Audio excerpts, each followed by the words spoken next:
भूतेषु विष्णुमायेति शब्दिता नमस्तस्यै नमस्तस्यै नमस्तस्यै नमो नमः।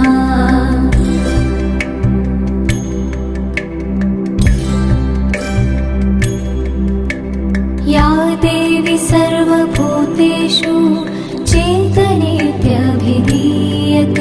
नमस्तस्यै नमस्तस्यै नमस्तस्यै नमो नमः।